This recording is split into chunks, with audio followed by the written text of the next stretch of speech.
Seasoning ஃபுட்டில் பிரண்டையும் சாப்பிட்றது ரொம்ப ரொம்ப நல்லது. பிரண்டை துவையலாவும் சட்னியாவும் செஞ்சு நம்ம சாப்பிட்லாம். அந்த அளவுக்கு நமக்கு சாப்பிட்றதுனால சத்துக்கள் கிடைக்கிறது ஏராளம். இப்போ நல்லாவே பனி விழுது. பனி டைமில் நம்மளுடைய உடம்பு ஜாயிண்ட்ஸ்லாம் வந்து ரொம்ப ரொம்ப பெயினாக இருக்கும். அதெல்லாம் வந்து அப்படியே நமக்கு வந்து அது ஃப்ளெக்சிபிளாகவே இருக்காது. அந்த அளவுக்கு வந்து நல்லா ஒரு மாதிரி குடைச்சல் கொடுக்கும். பட் அதெல்லாம் வந்து நமக்கு ஈஸியாக வந்து அவாய்ட் பண்ணுறதுக்காக தான் கடவுளாக நமக்கு அர்ப்பணித்த இந்த பிரண்டை. இந்த பிரண்டையை நம்ம வந்து இந்த சீசனில் கண்டிப்பாக சாப்பிட்டே ஆகணும்.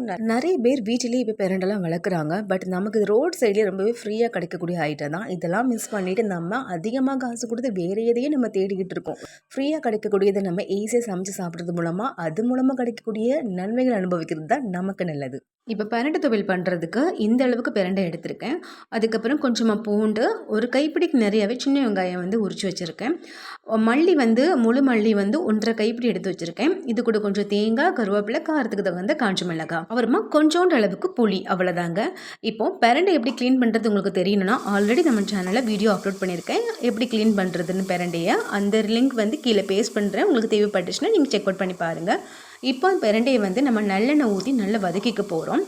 வதக்கிறது எப்படின்னா நல்ல பொன்னிறமாக ஆகணும். சும்மா போட்டதுமே எடுத்து நீங்கள் துவையல் அரைச்சிங்கன்னா நாக்கு நமங்கும். கருணக்கிழங்கு சாப்பிடும்போது சரியாக வேகாததுனால எந்த மாதிரி தன்மையோ அதே தன்மை தான் அந்த பிரண்டையிலையும். அதனால் நல்லா வந்து ஒரு கோல்டன் ப்ரௌன் கலர் ஆகிற வரைக்கும் நல்லா வதக்கி எடுத்துக்கணும். இப்போ பாருங்கள் இந்த அளவுக்கு கலர் சேஞ்ச் ஆகிருக்கு. இந்த ஸ்டேஜில் நம்ம தனியாக ஒரு பிளேட்டில் எடுத்து நம்ம வச்சிடலாம். சில பேர் பிரண்டை துவையல் அரைக்கும் போது உளுந்து சேர்ப்பாங்க. பட் உளுந்து சேர்க்கக்கூடாதுன்னு சொல்லலை, கொஞ்சமாக சேர்த்துக்கோங்க. ப்ளஸ் அதிகமாக இருக்கக்கூடியது முழு தனியா தான். மல்லியில் பித்தத்தை தணிக்கக்கூடிய தன்மை இருக்குது. இந்த பிரண்டை துவையலில் எந்த அளவுக்கு நமக்கு நன்மைகள் இருக்கோ கொஞ்சமாக வந்து பித்தம் இருக்குது. அதனால் அதை தணிக்கிறதுக்காக தான் நம்ம முழு மல்லி சேர்த்து வறுத்துக்கிறோம். இது சேர்க்கறதுனால நமக்கு பேலன்ஸ்டாகி நமக்கு கிடைக்கக்கூடியது நன்மைகள் மட்டும்தான். இப்போ காஞ்ச மிளகாய், வெங்காயம், பூண்டு, கருவேப்பிலை இதெல்லாம் சேர்த்து நல்லா வதக்கிக்கலாம். இதுவும் வந்து ரொம்பலாம் வந்து வதக்கணும் அவசியம் இல்லை. இதோடைய பச்சை ஸ்மெல் லைட்டாக போனாலே போதும். அதாவது ஒரு கண்ணாடி பதம் சொல்லுவாங்க பார்த்தீங்களா, அந்த அளவுக்கு வந்ததுமே நம்ம நெக்ஸ்ட்டு மல்லியும் சேர்த்து நல்லா மிக்ஸ் பண்ணி விட்டுறலாம். இந்த ஸ்டேஜில் ஃப்ளேம் ஸ்லோவாக இருந்தால் போதும். இப்போ நல்லா மிக்ஸ் பண்ணி விடும்போதே வந்து மல்லியும் சீக்கிரமாக வந்து நமக்கு வறுபட்டுரும்.